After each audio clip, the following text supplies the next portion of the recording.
வணக்கம். ஐயா சு வெங்கடேசன் அவர்கள் எழுதிய வீரயுக நாயகன் வேல்பாரி பகுதி 46. விலங்கின் பாய்ச்சலை பின்னுக்கு தள்ளும் ஆற்றல் கொண்டது வேல்பாரியின் பாய்ச்சல். ஆனால் இன்று அதையும் விஞ்சும் வேகத்தை காடு பார்த்து கொண்டிருந்தது. பாரி வேட்டை தொடங்கியது. நானேற்று துடித்துக் கொண்டிருந்த விரல்களை கட்டுப்படுத்த போராடினான் பாரி. கட்டுப்பாடுகளை எல்லா நேரங்களிலும் மனம் சிறப்பாக கையாள்வதில்லை.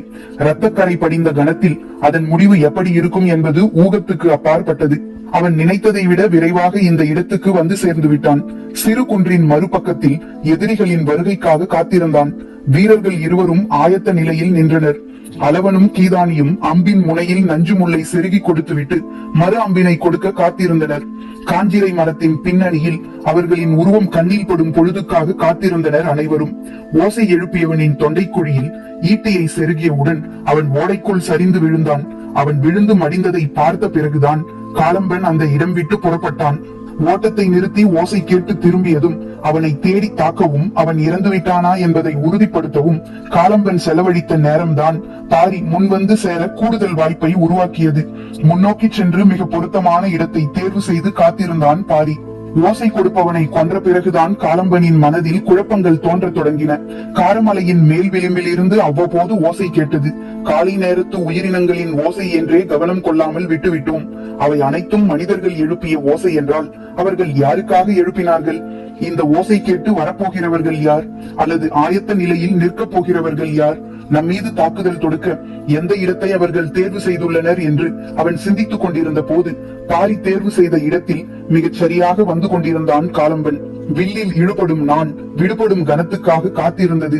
வீரர்கள் இருவரும் பாரியின் தொடக்கத்தை எதிர்பார்த்திருந்தனர். வலது கையின் பிடரி நரம்பு முறுக்கேறிய போது விரல்களின் வலு இன்னும் கூடியது. ஆனாலும் முதன்மையாக ஓடிக்கொண்டிருக்கும் காலம்பனை நோக்கி பாரி அம்பினை எய்தவில்லை. அடுத்தடுத்து 3 முறை அம்பை எய்துவதற்கு ஏற்றாற்போல் எதிரிகளின் கூட்டம் தடுப்பேதும் இல்லாமல் முழுமையாக முன்னால் வரும் வரை காத்திருந்தான் பாரி. தனது தாக்குதல் இலக்குக்குள் எதிரி வந்த பிறகும் தாக்காமல் காத்திருக்க பயிற்சி கை கொடுப்பதில்லை. அங்கு கை கொடுப்பதெல்லாம் முழுமையையும் அழிக்க வேண்டும் என்ற வெறி மட்டும்தான். அடங்காத வெறி கொண்டு நிதானத்தை கை கொள்வது மட்டுமே மனம் பக்குவப்பட்டதன் உச்ச அடையாளம். அம்பின் முனை கண்ணிமை பொழுது கூட முன் பாய்ந்தோ பின்தங்கியோ சென்றுவிடக் கூடாது என்பதில் மிக கவனம் கொண்டிருந்தான் பாரி. குன்றின் மேடான பகுதியில் இருந்து சிறு ஓசை கேட்டு காலம்பன் திரும்பிய கணத்தில் அம்புகள் காற்றை கிழித்துக் கொண்டு வந்தன. தற்காத்துக் கொள்ள மரங்களோ பெரும் பாறையோ அற்ற வெறும் கொடிகள் மட்டுமே படர்ந்து கிடக்கும் இடத்தில் பாய்ந்து வந்த அம்பில் ஒன்று கூட இலக்கு தப்பவில்லை. இரண்டாவது அம்பை தொடுக்க எடுத்துக்கொண்ட நேரம் மட்டுமே எதிரிகளுக்கு கிடைத்த சிறு வாய்ப்பாக அமைந்தது. எதிர்பாராத தாக்குதலை எதிர்கொள்ள சில கணங்கள் தேவைப்பட்டன. கூட்டத்தின் தலைவன் யார் என்பது தெரியாவிட்டாலும் முன்னால் வருகிறவர்கள் சட்டென மறைந்து கொள்ள மரமோ பாறைகளோ இல்லை. ஆனால் பின்னால் வருகிறவர்களுக்கு அந்த வாய்ப்பு இருக்கிறது என முடிவு செய்த பாரி தாக்குதலின் முதல் இலக்காக கடைசியாக வந்து கொண்டிருப்பவர்களை குறிவைத்தான். தன்னுடைய தோள்பட்டையில் வந்து செருகிய அம்பை உருவி எடுத்தான் ஒருவன். சிறு விரல் நுனி அளவே அது உள்ளே போயிருந்தது. அம்பை தொலைவில் வீசியபடி சொன்னான், இது தைத்து நாம் வீழ்வோம் என நினைத்து போரிடுபவர்களை என்ன சொல்வது? அவர்கள் நம்மை கண்டுணர்ந்து நெருங்கிவிட்டார்கள். நாம் இந்த இடத்தை விட்டு விரைவாக அகழ்வோம் என்று கத்தியபடி காலம்பன் ஓட்டத்தின் வேகத்தை கூட்டினான். மரமோ பெரும் பாறையோ அற்ற இந்த பகுதி அம்பு எய்தி தாக்குவதற்கு ஏற்றது. இதை விரைவில் கடக்க வேண்டும் என எண்ணிக்கொண்டிருந்த போது கால்களின் விசை இரட்டிப்பானது. ஓடிக்கொண்டே அடுத்து செய்ய வேண்டியது என்ன என்று சிந்தித்த போதுதான் ஏதோ ஒரு மாற்றத்தை உணர்ந்தான். என்னவென்று நிதானிப்பதற்குள் புரிந்துவிட்டது. தனக்கு பின்னால் விரைந்து வரும் கால்களின் ஓசை அறுபட்டு விட்டதென்று. என்ன ஆனது என திரும்பி புதர் விலக்கி அந்த இடம் வந்த போது அம்பு தைத்த அறுவர் மண்ணில் சாய்ந்து கிடந்தனர். மற்றவர்கள் மறைப்புகளில் அண்டியபடி சாய்ந்து கிடந்த ஒருவனின் முதுகில் இருந்த கூடையை எடுக்க முயன்றனர். அம்பு எய்துகிறவர்கள் உயரமான மிக பொருத்தமான இடத்தில் இருந்து எய்துவதால் தப்பிப்பது கடினமாக இருந்தது. கூடையை கழற்ற முற்பட்ட போது இன்னொருவனின் கழுத்தில் செருகியது அம்பு. அவன் மயங்கிச் சரிய அதிக நேரம் ஆகவில்லை. நிலைமையின் விபரீதத்தை காலம்பன் உணரத் தொடங்கினான். அவை வெறும் அம்புகள் அல்ல. நஞ்சு தடவிய அம்புகள் கூட உடலை செயலிழக்க செய்ய நாள் கணக்கில் ஆகும். அதனினும் கொடும் ஆயுதம் கொண்டு தாக்குதல் நடக்கிறது. புரிந்து கொண்ட கணம் விழுந்து கிடப்பவனிடம் இருக்கும் கூடையை எடுக்க முயலாதீர்கள், விரைந்து இந்த இடம் விட்டு வெளியேறுங்கள் என்று கத்தினான். அவனது குரலின் அதிர்வு அடங்கும் முன் அனைவரும் பாய்ந்து வெளியேறினர். ஆனால் நீண்ட தொலைவுக்கு மறைப்புகள் ஏதுமின்றி இடுப்பளவு இருக்கும் செடி கொடிகளுக்குள் தான் ஓட வேண்டியிருந்தது. அம்புகள் கணக்கின்றி சீறிக்கொண்டிருந்தன. பாரி முழு வேட்டையையும் முடிக்க முயன்று கொண்டிருந்தான். முன்னால் சென்று கொண்டிருந்த காலம்பனின் பாய்ச்சல் மின்னல் வேகம் கொண்டது. கணிக்க முடியாத வேகத்தில் அவர்களின் கால்கள் பாய்ந்து கொண்டிருந்தன. தங்களின் போக்கை சட்டென மாற்றி இடப்புறச் சரிவில் இறங்கலாம் என காலம்பன் முடிவு செய்தான். அது தாக்குதல் தொடுப்பவர்களுக்கு குழப்பத்தை உருவாக்கக்கூடியது. தங்களின் வேகத்தை இனி எவனாலும் பின்தொடர்ந்து நெருங்க முடியாது என அவன் எண்ணிய கணத்தில் அவன் ஓடும் திசையின் மேட்டு பகுதியில் இருந்து மீண்டும் ஒரு சென்னாய் ஊளையிட்டது. விக்கித்து நின்றான் காலம்பன். என்ன நடக்கிறது இங்கு? இன்னொருவன் ஓசை எழுப்பிக் கொண்டிருக்கிறான். ஓசை எழுப்புவதை எத்தனை பேர் செய்கிறார்கள்? 3 மலைகளிலும் நாம் ஆட்களை நிறுத்தியதைப் போல 3ஆம் மலையெங்கும் அவர்கள் நிறுத்தியுள்ளார்களா என நினைத்துக் கொண்டே பாதையை மாற்றி புதற்காட்டுக்குள் நுழைந்தான். பெருமரங்களும் அடர்ந்த புதர்களும் இனி இல்லை. குறுமரங்களின் காடும் பனைமர கூட்டமே விளைந்து கிடக்கின்றன. கண் காணாமல் மறைந்து விரைவதற்கு இனி வாய்ப்பில்லை என்று காலம்பன் கணித்த போது அவன் போன புதிய திசையின் எதிர்ப்புறத்தில் இருந்து கோட்டானின் குரல் கேட்டது. பனங்காட்டிலிருந்து இயல்பாக கேட்கும் ஓசைதான் அது. ஆனால் அது கோட்டானின் ஓசை என்று நம்ப காலம்பன் ஆயத்தமாக இல்லை. எந்த திசையும் அவர்கள் சூழ்ந்து விட்டார்கள் என்ற முடிவுக்கு போனான். சற்றே வேகம் குறைந்த போது உடன் வந்து நிற்பவர்களின் எண்ணிக்கை பேரதிர்ச்சியை கொடுத்தது. அம்புகளுக்கு தப்பி வந்து சேர்ந்தது 6 மட்டுமே. பேரழிவு 10 பனை தொலைவை தாண்டும் முன் நிகழ்ந்து முடிந்து விட்டது. அப்படியென்றால் பரம்பின் வீரர்கள் எவ்வளவு துல்லியமான ஆயத்தத்தோடு இருந்துள்ளனர். மனம் ஒரு கணம் கலங்கியது, மறுகணம் மீண்டது. இனி சமவெளி அல்லாத பகுதியின் வழியே செல்வோம். இந்த 6 போதும், அவர்களின் தோளிலே இருக்கும் 2 கூடை போதும் எண்ணிக்கொண்டே அதற்கு தகுந்த திசை வழியை தேர்வு செய்தான் காலம்பன். சற்றே பின்வாங்கி சிற்றோடையை கடந்து இடப்புற காட்டை ஊடறுத்து செல்ல முயன்றான். அவனது வருகைக்காக காத்திருந்தான் பாரி. குறிப்பொலிகள் சரியான அடையாளங்களை பாரிக்கு காட்டிக் கொண்டிருந்தன. மிகவும் கவனமாகத்தான் சிற்றோடையில் காலம்பன் இறங்கினான். அதைவிட கவனமாக பாரி அவனை நோக்கிக் கொண்டிருந்தான். அடுத்தடுத்து அவர்கள் உள்ளே இறங்கினர். காத்திருந்த பாரியின் விரல்கள் நாணை விடுவித்த போது அம்புகள் சீறின. ஓசை கேட்டதும் எதிரிகள் சிற்றோடு எங்கும் கிடக்கும் பாறைகளின் மறைவில் பதுங்கினர். இருவரின் மீது அம்பு தைத்தது உறுதி என்று வீரர்கள் சொன்னார்கள். ஆனால் எல்லோரும் பாறையின் மறைவில் பதுங்கியதால் தாக்கப்பட்டவர்கள் எத்தனை பேர் என தெரியவில்லை.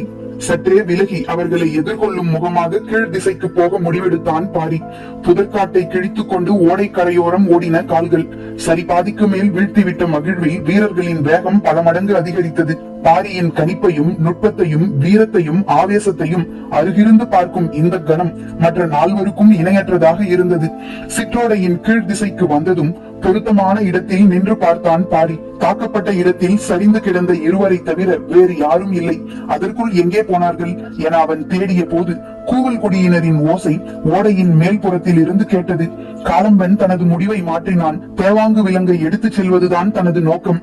பரம்பின் மக்களை தாக்கி அழிப்பது தனது வேலை இல்லை என்று சொல்லி வந்த அவன் இப்போது வேறு சிந்தனைக்கு போனான். தங்களை நோக்கி தாக்குதல் தொடுப்பவர்களை அழிக்காமல் தங்களால் தேவாங்கு விலங்கை கொண்டு செல்ல முடியாது என்பது தெரிந்துவிட்டது. எனவே எதிர்த்தாக்குதல் நடத்தும் உத்தியை வகுத்தான்.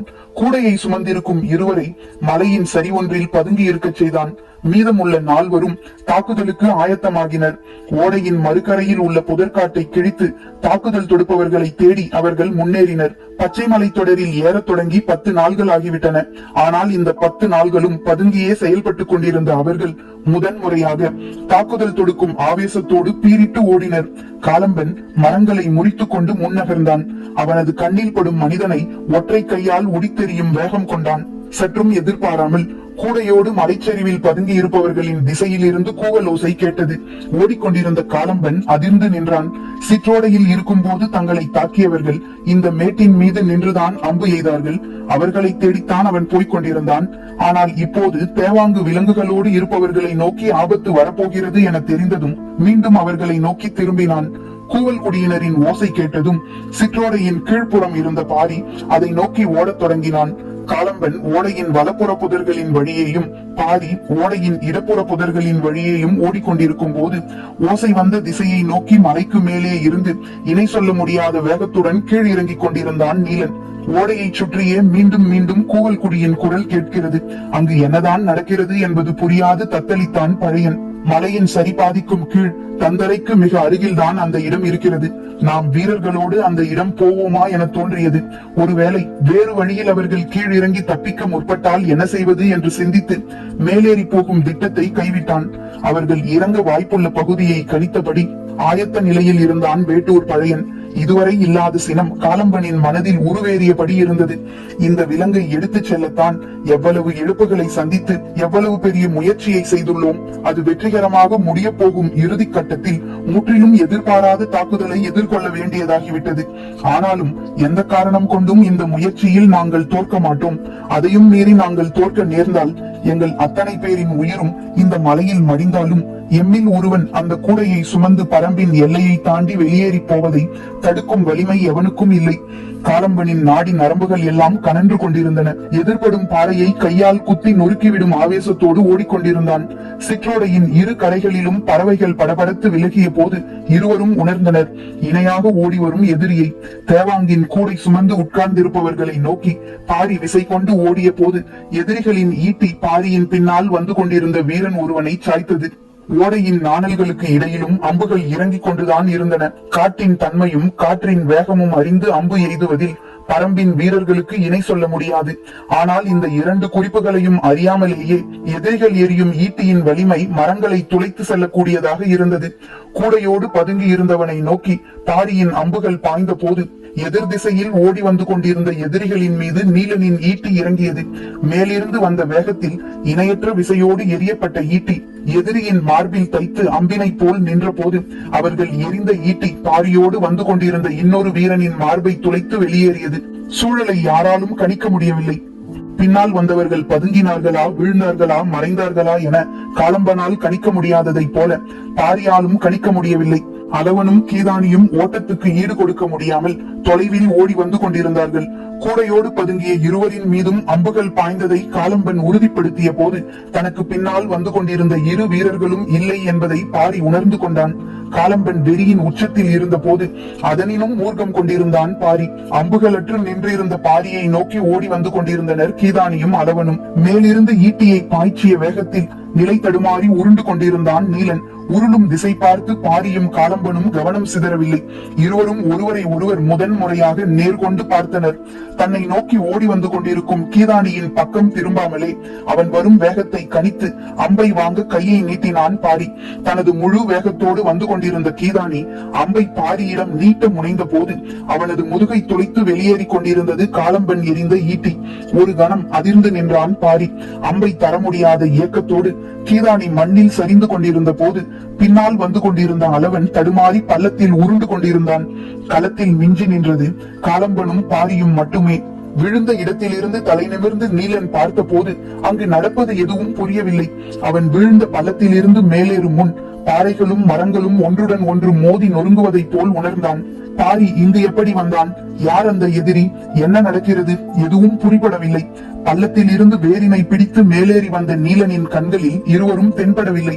இங்கும் அங்குமாக அலைமோதி ஓடையோரத்து பாறையின் பின்புறம் நோக்கி ஓசை கேட்டு போனான். நேற்று மயிலாவோடு வந்த போது மண் பிறண்டு பெரும் பள்ளமாக கிடக்கும் இந்த இடத்தில் காட்டெருமைகள் மோதிய கதையை நீலன் சொன்னான். இப்போது அந்த இடத்தில் காட்டெருமையினும் வலுகொண்டு இருவர் மோதிக்கொண்டிருந்தனர். காலம்பனின் தோள்கள் பாறையை சிதைக்க வல்லது. பாரியின் தோள்களோ பாறை கொண்டும் சிதைக்க முடியாதது.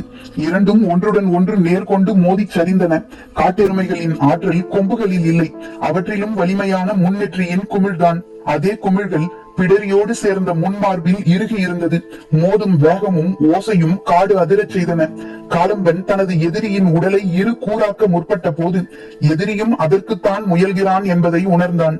சற்றே உடல் விலக்கி பின்விசை கொடுத்து முட்டி தூக்கினான் காலம்பன். பாரியின் கால்கள் எளிதில் மண்விட்டு அகலவில்லை. நிலத்தில் வேர் ஊன்றுவதைப் போல ஊன்றி நிற்கும் பாரியை அவ்வளவு எளிதில் காலம்பனால் அசைத்து எடுத்துவிட முடியவில்லை. காலம்பனின் தோள்கள் மிகவும் விரிந்தவை, உறுதியிலும் உயரத்திலும் ஒப்பிட முடியாதவை. பாரியை அப்படி சொல்லிவிட முடியாது. ஆனால் தோற்றத்தின் அளவுகள் தீர்மானித்து விடுவதில்லை என்பதை பாரியை சரிக்க முடியாத கணத்தில் காலம்பனும் உணர்ந்தான். இருவர் சமநிலையில் மற்போர் புரியும் போது இணைதலும் விலக்குதலும் மரபன்று. நீலன் திகைத்து நின்றான்.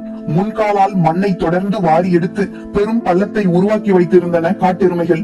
கொம்புகள் முட்டி தூக்கி வீசியதால் சிதறிய மண் கட்டிகள் எங்கும் கிடந்தன. ஆனால் அதனினும் பெரும் பள்ளமும் மண் சிதறலும் நிகழ்ந்து கொண்டிருந்தன. மூர்க்கம் கொண்டு மோதுவதற்கு உருவேறி இருக்கும் வெறியே அடிப்படையாகிறது. இவ்வளவு பெரும் வீரர்களோடு காட்டை கிழித்து உள் நுழைந்து தேவாங்கை கைப்பற்றி வெளியேற போகும் கடைசி பொழுதில் மறித்து அழிக்கும் இவனின் உயிர் எடுக்காமல் விடேன் என்று மண் பிளப்பதை போல் அடித்து நகர்த்தினான் காலம்பன். காலம்பன் பரம்பின் குல அடையாளத்தை கைப்பற்றி 3 மலை கடந்து உயிர் பல சிதைத்து காரமலையின் கரை தொட நினைக்கும் இவனின் எலும்பு கொண்டு இந்த இடம் அகழ்ந்து கீதானியை அடக்கம் செய்ய குழி அமைப்பேன் என்று மனதுக்குள் முழங்கினான் வேல்பாரி. காட்டெருமைகளின் குணங்கள் மாற்ற முடியாதவை. ஒன்றுடன் ஒன்று மோதி எதிரியின் மரணம் பார்த்துத்தான் களம் விட்டு அகலும். அது எத்தனை பகல் எத்தனை இரவானாலும் பின்வாங்காது. பாத குழம்பிலிருந்து உச்சி கொம்பு வரை அடங்கா சினம் தேங்கி நிற்கும்.